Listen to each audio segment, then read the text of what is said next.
বিসমিল্লাহির রহমানির রহিম। রিজিকের চিন্তা আপনার নয়, রিজিকের চিন্তা আল্লাহ সুবহানাল্লাহু তাআলার। সম্মানিত দর্শক শ্রোতা, আসসালামু আলাইকুম। ভরসা যদি হয় আরশের মালিকের ওপর, তবে দুশ্চিন্তার কোনো ঠাঁই নেই আপনার অন্তরে। রিজিকের চাবিকাঠি কোনো মানুষের হাতে নয়, বরং আসমানের অধিপতির হাতে।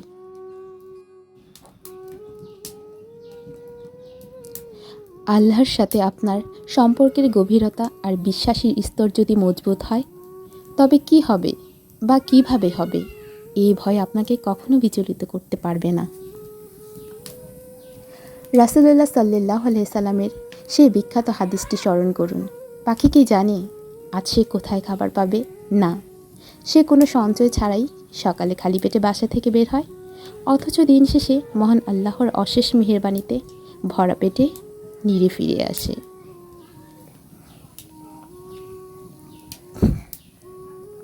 আপনার জীবনটাও ঠিক তেমনই। আপনার কাজ হলো শুধু ডানা মেলা, অর্থাৎ সততার সাথে পরিশ্রম করা, আর রিজিক পৌঁছে দেওয়ার দায়িত্ব স্বয়ং আল্লাহর। যখন আপনার বিশ্বাস এই স্তরে পৌঁছাবে যে যিনি সৃষ্টি করেছেন তিনিই রিজিক দেবেন, তখন অভাবের মাঝেও আপনার মন প্রশান্তিতে ভরে থাকবে। মানুষের দুয়ারে নয়, হাজিরা দিন সেই উপরওয়ালার দরবারে। তিনি এমন সব উৎস থেকে আপনার ব্যবস্থা করে দেবেন যা আপনি কল্পনাও করতে পারবেন না।